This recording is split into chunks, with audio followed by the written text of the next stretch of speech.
In this video, I'm going to show you how to resize your image inside of Photoshop. Now, typically something you'll want to do is change the size of your image or your photos or the design you're working on, or maybe even cut out parts of that image and use just that. So let's go ahead and take a look at that now.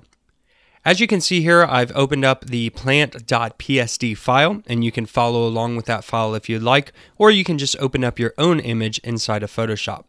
Now on the right hand side, we have our properties panel pulled up, and you can see it says document properties 26.667 inches by 17.778 inches, and that is our width and our height. And we have a resolution set to 72 pixels per inch. Now the resolution is basically saying that there's 72 little blocks every inch that makes up this design.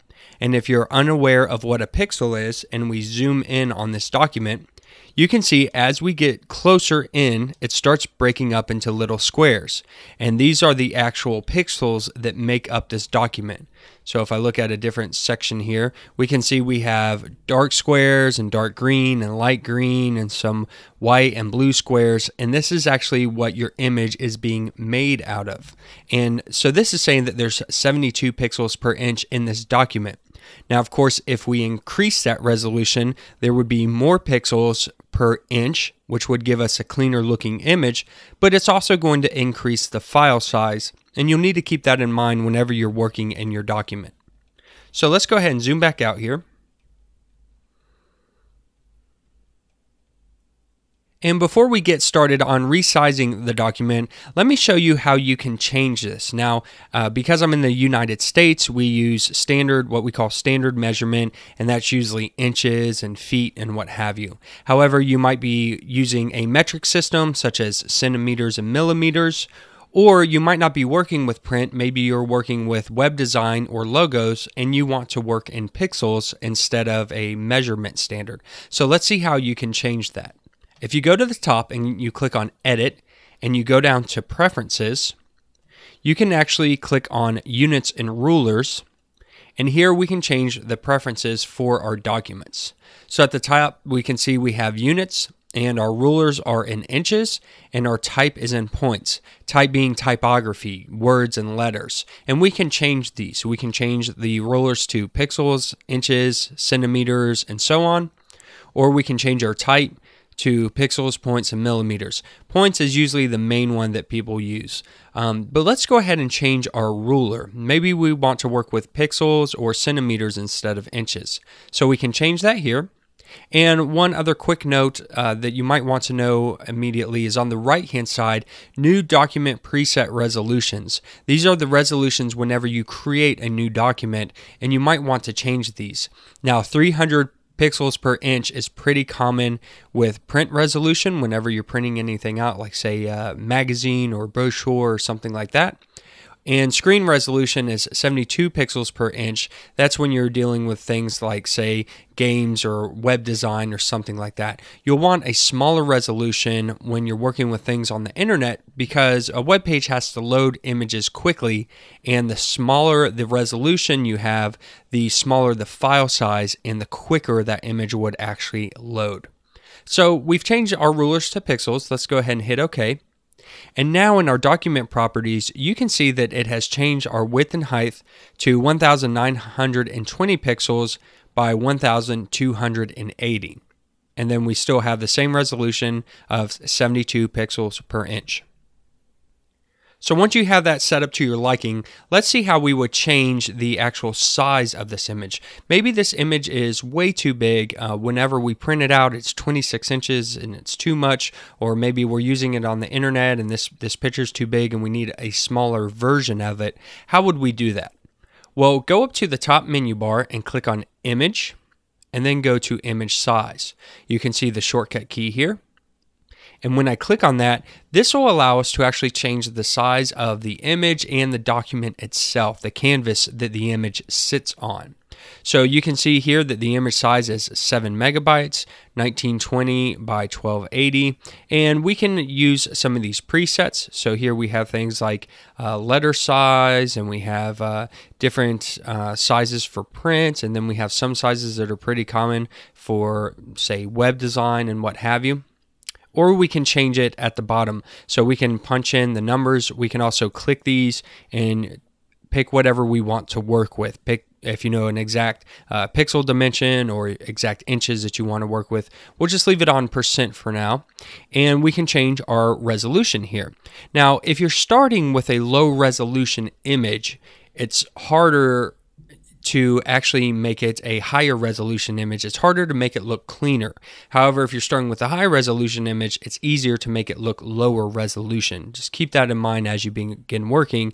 If you're wondering why your low resolution image isn't getting clear, it's because it was saved as low resolution and it's hard to compensate for that.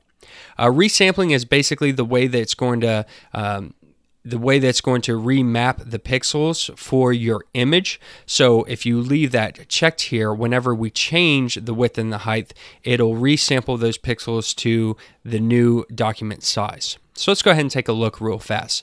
If we change the % of our width and height to say 50%, and they change together because there's a little lock icon here. If we uncheck that lock, we can make them do a separate amount. So you see they didn't change together. But let's go ahead and change those to 50, and we'll turn the lock back on so they're working together. And we'll go to 50, and the resolution still at 72 pixels per inch, so it's keeping the same resolution. You can see that it's changed the information at the top. Now our new dimension is going to be 960 by 640, and we have a smaller file size. So when you're working on the web, this might be something that you want. You don't need a big image. You want it to be half the size, and we have a smaller file size, which means it'll load quicker. So I can go ahead and hit OK, and you'll see it's made that image smaller. If I zoom in real quick, this is at 100%. You can see that in the bottom left-hand side. And what we'll do is we'll go ahead and undo that real fast. So when we go back to 100%, this is actually 100% of the image. It's bigger than our document window, so that's why we usually have to zoom out to 66% or 50%. Now, if we go back up and we click on image and we go to image size again, we can actually click on resample to uncheck it, and then we can set the resolution independently. Before it would change with the width and height. Now we can set a higher or a lower resolution and save that out if we need to do that. So we'll just undo that. And that is how you would resize an image inside of Photoshop.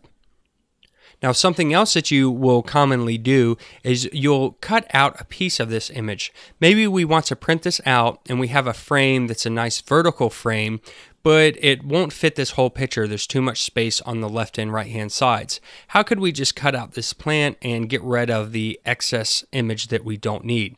Well, we call that cropping, and cropping is basically that. It's cutting out the part of the image that you want to use. So here we're back to our original image. We're at 1920 by 1280, 72 pixels per inch. Again, if we were printing this, we'd probably want to go ahead and change it to 300 pixels per inch so it looks a little crisper when it prints out.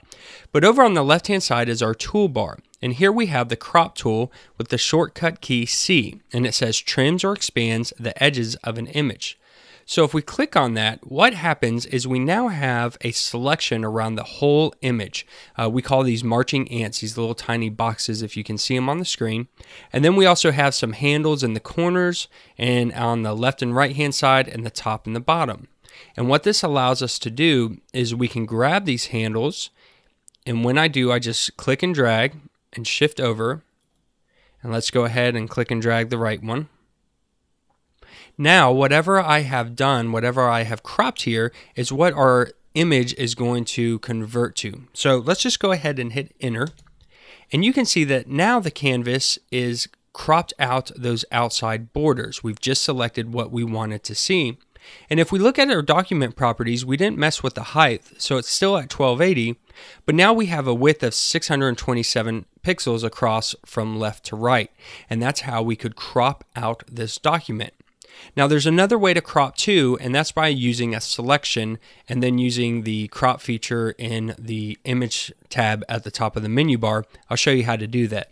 So the first thing we need to do is we need to make a selection. Maybe we also don't want the top and the bottom, we just want more of the plant itself in our picture. So let's go ahead and select the rectangle marquee tool here with the shortcut key M, and it says makes a selection in the shape of a rectangle. And we're gonna just grab this center plant here and not the top and bottom. So I'm gonna start over here off the document. I'm gonna click and drag, and now we're seeing those marching ants again, and it's making a selection for us. And now, just like before, whatever we have selected, everything in the side of this rectangle is what's going to be cropped. And to do that, instead of using the crop tool, I can go up to Image and select Crop. Now this won't be highlighted if you don't have a selection made already. But once you have a selection made, you hit Crop and it will crop the image down to whatever you have selected. And you can see now our height has changed to 1079 because we've gotten rid of the top and bottom canvas section of the unnecessary pieces that we didn't want. This also works true if you're using a different type of selection, like say a circle or an ellipse, and what will happen is it'll crop to the edges of your selection. Let me show you that real fast. So if we go back to our rectangle tool and we click and hold down, you'll see there's an elliptical marquee tool. We'll select that and it'll create an ellipse for us. First we need to deselect what is selected right now, or it'll cause a problem. So to do that, just go up to the top where it says select, and then deselect. Control or Command D. This is another shortcut key you'll probably want to memorize, as also select all. Those are pretty common, so try to remember these here. You'll use them pretty often. So I'll select that. And then now I can use the elliptical marquee tool to make a circle or an ellipse. And whenever I go to the top and I click Image Crop, it'll actually crop to the borders of that selection. So you can see where our selection was made and where it has cropped to here. And also you can see the document properties are now 440 by 517. So it's a much smaller document than when we started. I'm going to go ahead and deselect that, and then I'm going to undo some of these commands and get back to our original image here. And just like cropping, we can change the canvas size without changing the actual image itself. So we can make the canvas smaller without cropping by changing the canvas size, but it won't actually make the image smaller. So to do that, you'll go up to the top and click on Image, and then go to Canvas Size. And we can set new dimensions for our canvas without changing the dimensions of the image itself. So for instance, maybe we wanted to make that width smaller. So let's just go ahead to about 625, I believe it was. And you can see that the new size is going to be a smaller file format because it's a smaller document. And we'll hit OK. And it'll say the new canvas size is smaller than the current canvas size. Some clipping will occur. Well, clipping is like cropping. It's basically going to cut out any unnecessary image that we have here, and that's okay with us. So we'll hit proceed. And now it's done essentially the same thing. It's changed the canvas size, but the image size has not changed. And in our document properties, you can see that we have 1280 by 625. So those are the dimensions that we gave it. One more thing, if I undo that and I go to Image and I go to Canvas Size, you can do the same thing. However, you can change where it actually crops from. So right now when I did that, it did a nice perfectly center crop, or change the canvas size from the center, because we have it selected here at the anchor.